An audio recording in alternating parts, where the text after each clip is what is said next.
Made in the UK for MSPs around the world. This is Paul Green's MSP Marketing Podcast. Hello. Somehow we're in July already. How did that happen?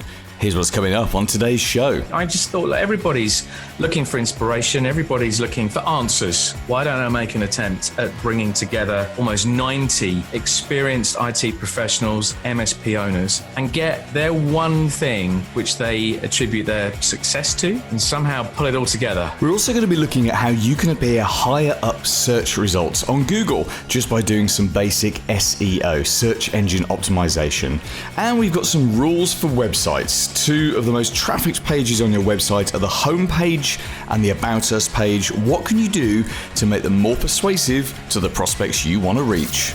Paul Green's MSP Marketing Podcast.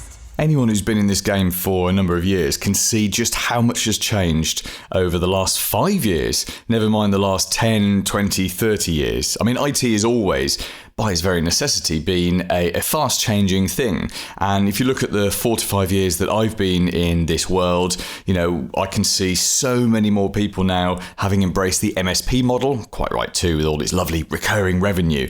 And for those that are still stuck in break fix, the number one question on their mind is, how do I get out? How do I generate more recurring revenue and change to being a managed service provider? But it's also possible at this point, I think, to look forward and to see what's next for MSPs, to see the next step of the transition. And I think it's almost reasonably clear to assume that every MSP today will, in time, and who knows when this will happen, but in time will become an MSSP, a managed security services provider.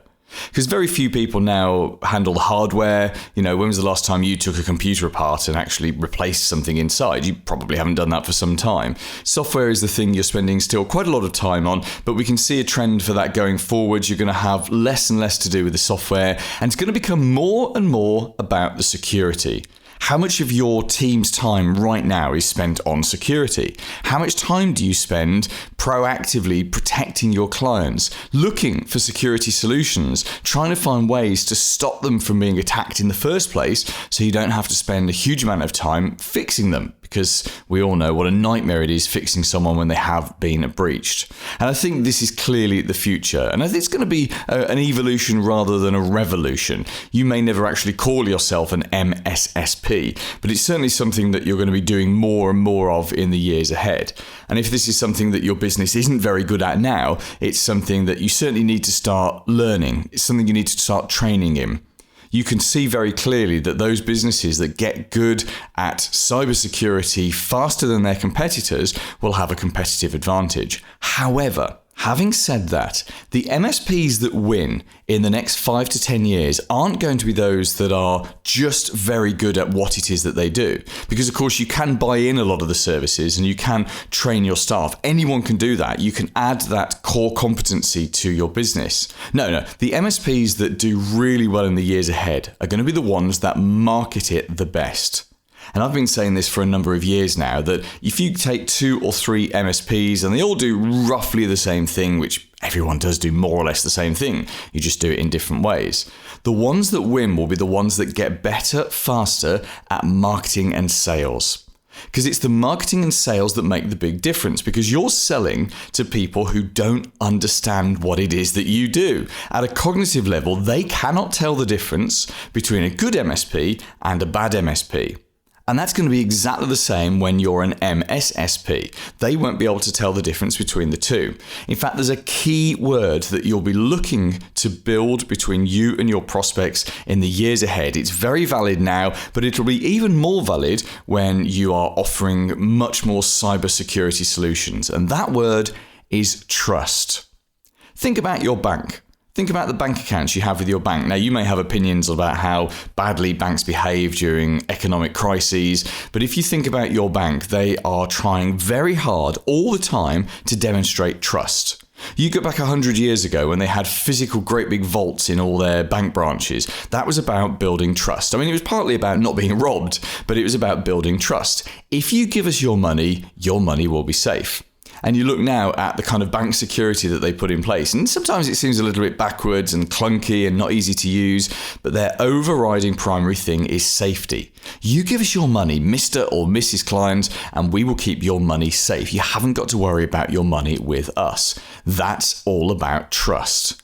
And it'll be exactly the same for an MSSP. It has to be about trust, because if someone's trusting you to keep their business safe from a cybersecurity point of view, then you've got to show that you can be trusted. And this starts at the marketing. It all starts at the marketing. How do you demonstrate trust within marketing? Well, I believe that comes from a number of things. First of all, your website has to look and feel like a modern, up-to-date website. Of course, you've got to be all over things like your SSL and any other security software that you can put into the website to just make it seem safer. Some people will scan your website for security problems. They will throw it through a couple of automated tools online. So you should do exactly the same thing and make sure your website is locked down. But more importantly than that, it's got to look like a modern website. It's got to feel like a modern website. If the website feels old, and remember, people are comparing your website to all other websites. It's not other MSPs, it's all other websites. So it's got to feel highly secure, but also I think in the content you use, you've got to come across in a trustworthy way. People have got to be able to read your content and immediately have a feeling, and it is a feeling in their heart, in their stomach, that they can trust you. Because people who don't know and don't understand what it is that they're buying don't make cognitive decisions, remember, they make emotional decisions. They look at a website and they say, do you know what? We can trust these guys. I like the look of these guys. They feel good to me. And that's exactly what we want to leverage on. And it's all done through your website. Now, I believe it's going to be through excessive amounts of content that you can achieve this.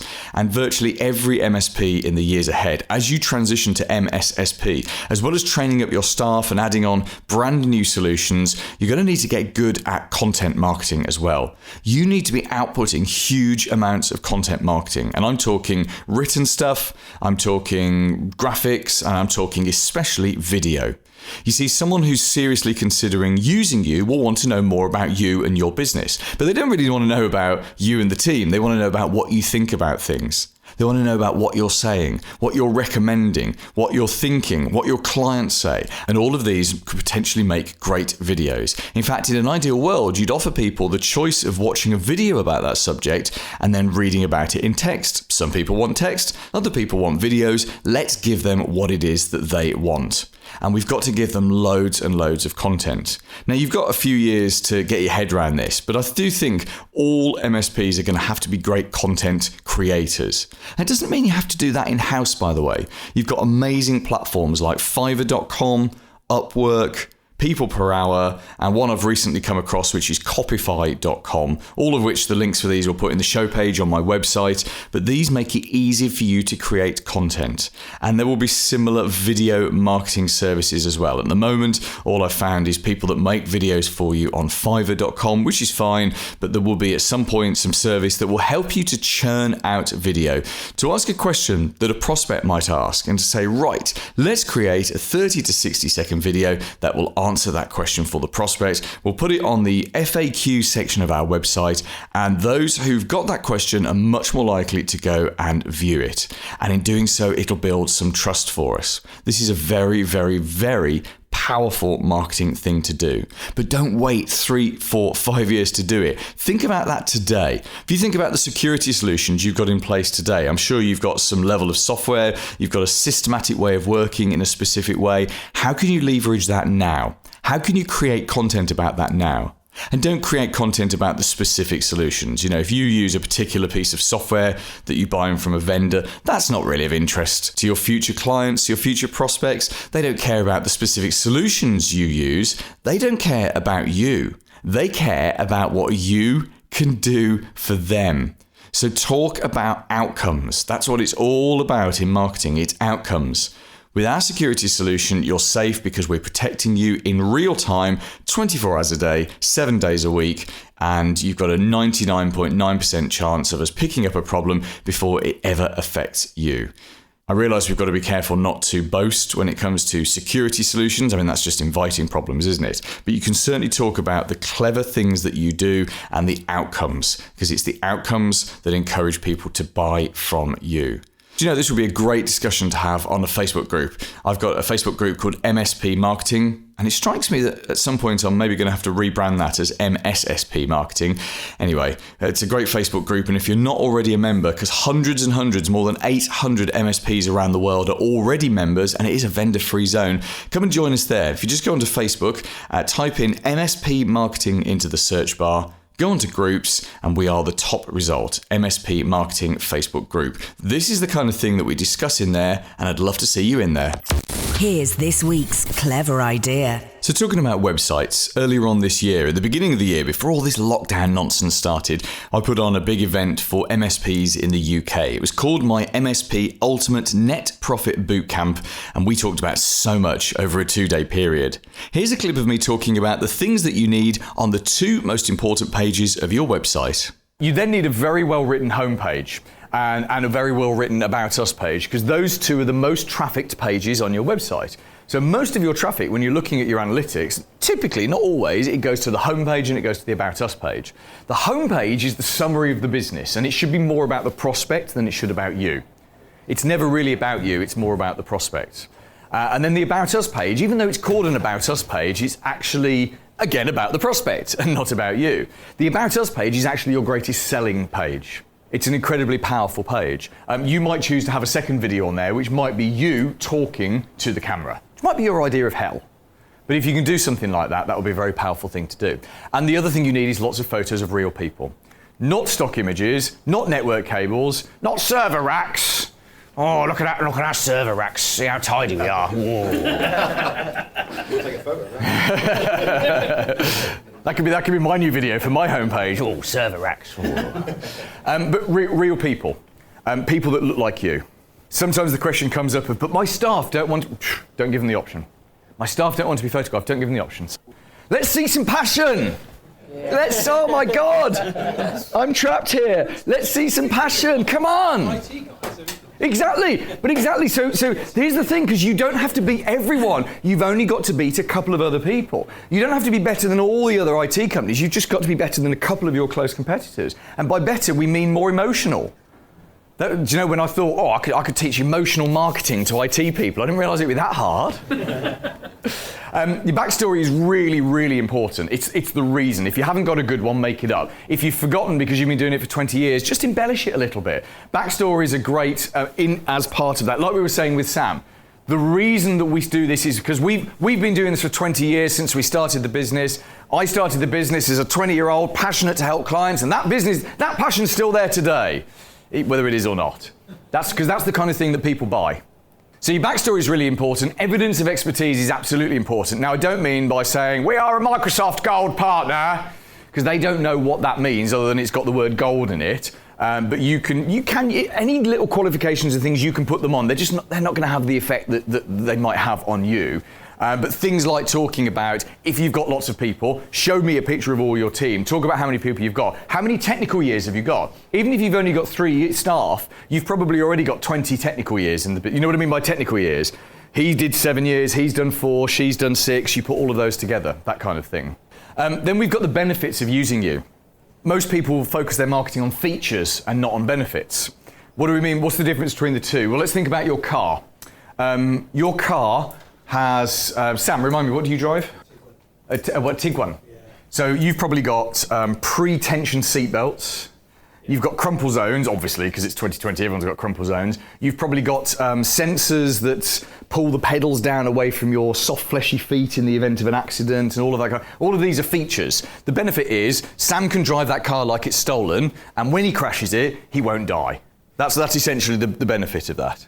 I know you don't. I know you're a very sensible driver. Yes. The benefits of using you are completely different to the features. The features are the things that you do. So you're a Microsoft Gold partner. So who cares?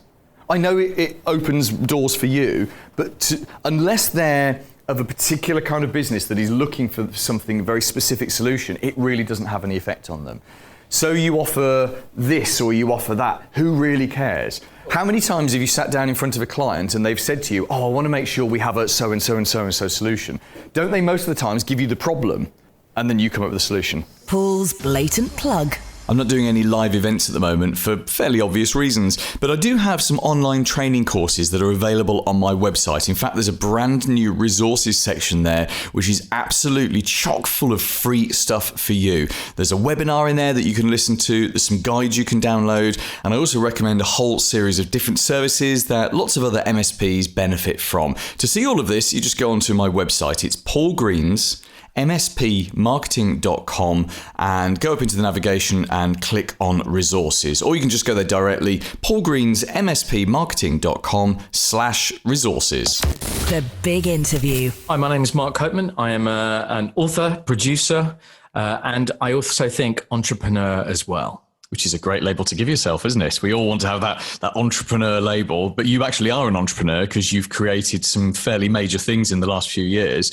What you're perhaps best known for was being involved in the start of Custom Thermometer, which was that about 10 years ago you did that? Yeah, 2010 we started that, Paul, and it was probably the first one-click feedback survey tool on the market, and there's a good few of them out there now. That is where I discovered this wonderful world of IT support and the managed service provider industry, and sort of quickly fell in love with it, if I'm really honest. And when did you exit that business, Mark? A couple of years ago, 2018, we built it up to a really decent business, a team of 10, and I decided the time was right for me to move on, do something else. I love variation, as anyone who knows me will know, and we are still incredibly good friends, and we help each other out all the time. But yeah, I'm still a massive advocate for what the team do, and still passionate about what I help to create. Yeah, and I have some clients who use Customer Thermometer as well, and they absolutely swear by it. They say it's a great way of getting that feedback. So your first post-exit project was something called Help Desk Habits. Tell us what that is.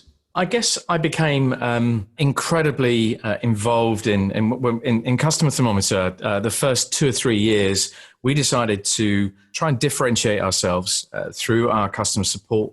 We could have been another faceless software company, and we decided not to be that. We spent a huge amount of time and energy getting it right and just trying to do the right things by customers. When I then sort of went more on the road virtually and physically and talked to literally hundreds and hundreds of MSPs around the world, I quickly discovered that they were sort of having the same sort of problems in terms of how to differentiate and how to get that customer experience really, really ticking, because it can make such a huge difference to both bottom line and top line. And so I decided, having had all that behind me, I swung back in my chair for a little while, and then I decided in September 2018 I was going to do something about it, because I really believe in this area and I know people needed some help. So that's why I decided to write the book and then subsequently the online program as well. What kind of an impact has that program had on the MSPs that have gone through it?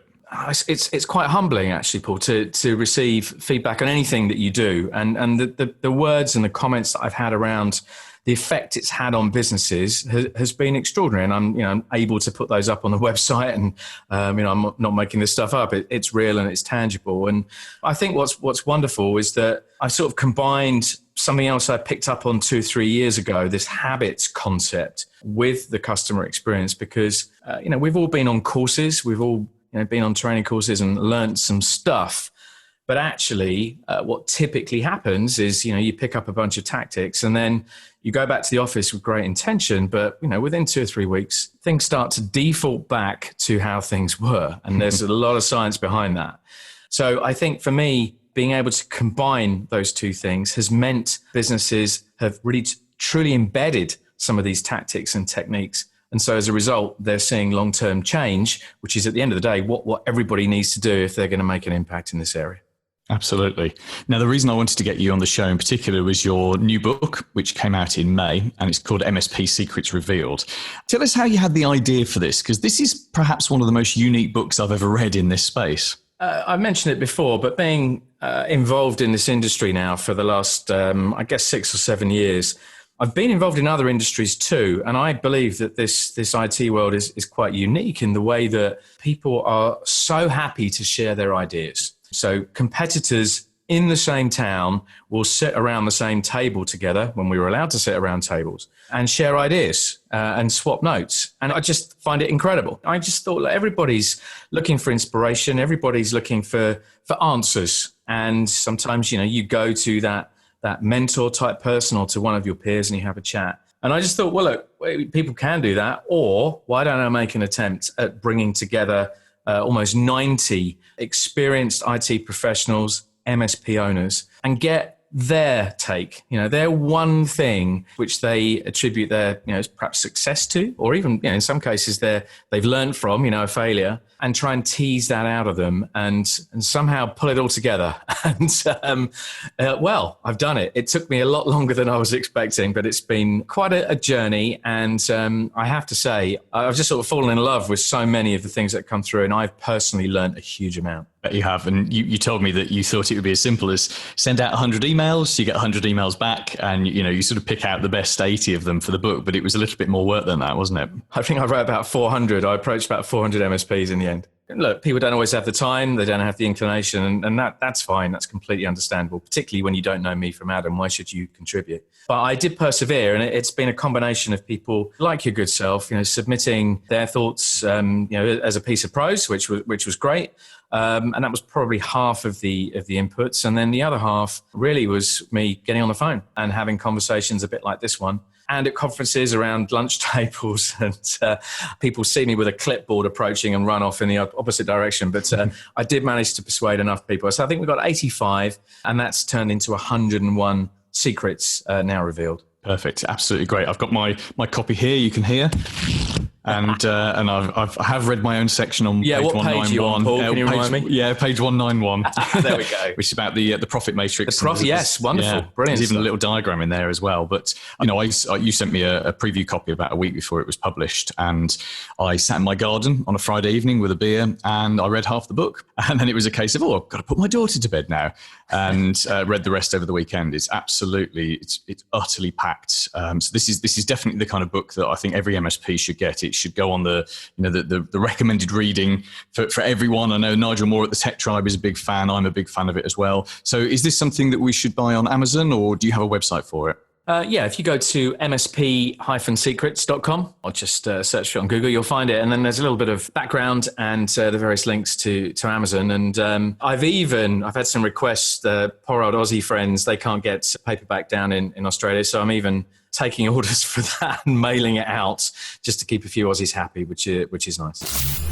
Paul Green's MSP Marketing Podcast. Ask Paul anything. Hi, my name is Adam from J2 Technology. How do I appear higher up in Google searches? Great question, Adam. Thank you very much. What we're really talking about here is search engine optimization, SEO, which is the process of making sure that your website appears higher up when someone Googles for an IT support company in your area. Don't make the mistake that some MSPs make, that it's about making sure your business appears high up when people Google your business. I mean, that should happen already. If that doesn't happen, you've got a serious SEO problem. But those people who are already searching for your business, they know about your business, they're looking for you, we're going to reach those people already. What we're interested in are the people who type in IT support, your town, and they then go and click on some results. Now, I'm not an SEO expert at a technical level. I actually ran an SEO company for 6 weeks for a friend. When was that? That was back in 2017, I think. And he had bought an SEO company and he was in the process of selling it. And I went to run it for him for 6 weeks after his managing director dropped out. And that was quite a stressful gig. But I learned a huge amount about SEO along the way. And I learned that there's essentially 2 parts to SEO. There's on-site and there's off-site. So on-site is stuff that you do on your website. And, 10 years ago, it was all about keyword stuffing, wasn't it? And we'd see these websites with bizarre lists of places that we cover and lists of names and services, and that's very, very much an old hat way of doing SEO. In fact, Google would detect something like that these days and would not be particularly impressed with it. The on-site stuff is more about content. We'll come back to that in a second. Then there's the off-site stuff, and the off-site stuff is primarily links to your website, and there's a whole other series of geeky, techie things that I don't really understand. In fact, I can't even remember the exact terminology that was used by the SEO experts. But that's it. If you were to break SEO right down, it's about what you've got on your website and what other people have got on their websites linking to your website. There's two core activities that you can do. The first thing I would highly recommend that you do, and the thing that will make the biggest difference, is generating quality content for your website. There seems to be a theme of this podcast, doesn't it? But it's absolutely true. Original, good quality content generated by you on your website. You can't take content provided by services such as my MSP Marketing Edge. I mean, we put a lot of great quality content out, but we've got a lot of members. And if all of them put it on their website, then Google will detect that. And lots of people would be penalized for duplicate content because Google hates duplicate content. So you need to take content and either have it rewritten by a writer or just generate your own content. You know, get a writer to interview you to find out what's in your head. Record yourself in a sales meeting, secretly, of course. The answers that you give to clients and prospects when they ask you questions is exactly the kind of content that you can put onto your website. Record yourself, get it transcribed, and create original content that way. Creating content is actually quite easy when you don't sit down to write stuff, when you get either someone else to write it for you or you sit and talk and then you get it dictated. But certainly your MSP should be absolutely committed, totally committed to generating high quality content, ideally on a weekly basis, because Google really does notice this. You know, I think good SEO, and there's lots and lots that you can read and find out about SEO, and I'll give you some websites in a second to go and have a look, but good SEO really comes down to having great content, and that's what Google wants. It wants great content, original content from you on your website. So that's the first part of it. The second part then is to get more links. Now, the reason that Google became famous in the very first place was that Larry and Sergey, back in the late 1990s, when they were at, was it Harvard they were at? They figured out a way to build a search engine that was more accurate and more relevant than all of the other search engines out there. Do you remember Alta Vista? Do you remember Ask? Wow, those are the search engines we used back in the day. But Larry and Sergey, they were the first ones to figure out, actually, if other websites are linking to this website, then that must make it important. And they came up with the concept of the page rank. Now, page ranking is still an important part of Google's algorithm, as Kyle Sutton from SolarWinds was talking about just a few weeks ago on the podcast. It's still an important part of Google deciding that your page is important. So you should be looking to generate links into your website. Now, you can pay an SEO company to go and do this for you. It is a slightly risky behavior, having people generate artificial links. And you've also got to look where those links are coming from. Are they good quality links? Or, and this is my view of it, or you can generate incredibly good content on your website. People will find that content and they will just link to it. And you look at some of the most heavily trafficked websites on the web, and they have great content that people are just naturally linking to. There's no artificial link building that's going on. People want to link to that great content because it's great content. And I'll give you some websites to go and look at for examples of great content. Now, HubSpot is the first one, HubSpot.com. HubSpot is actually a CRM. It's a whole bunch of marketing tools, but they have been on top of content marketing for years, absolutely years. And I wouldn't be surprised to see that HubSpot has hundreds, if not thousands, of quality inbound links because they have some exceptional marketing content on their website. Another one that's worth looking at is neilpatel.com. I love Neil Patel. He has an excellent website, and some of the stuff that he does on his site, you should just copy. You know, you look at his site and you see the huge amounts of traffic he has because he tells you how much traffic he has, and he tells you how he's done it, and it's all through generating incredibly detailed content that's actually easy for people like you and me to consume. So go and have a good look through Neil's site. Go and join his list as well. And there are some technical sites that you can have a look at. There's one I particularly like called Moz.com, Moz.com.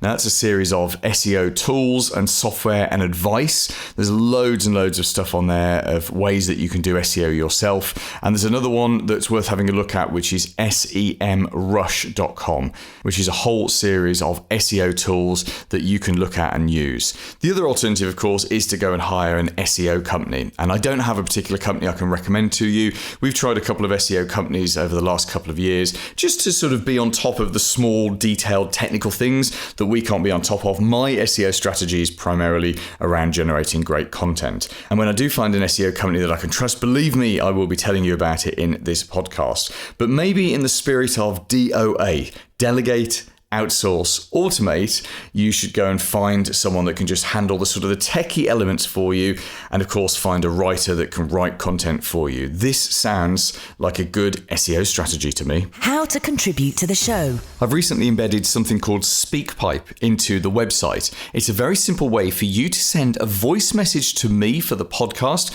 without having to record anything or faff about with your phone. You literally go onto my podcast page. There's a little orange button that says start recording just underneath the podcast itself. You press the button and you can record an audio clip. It's all done in the browser and it sends it off for you. It's very, very simple, and it means I'm starting to get some very cool feedback like this. Paul, this is Brian from Brightflow Technologies. You always have the coolest new tools. Thanks so much, man.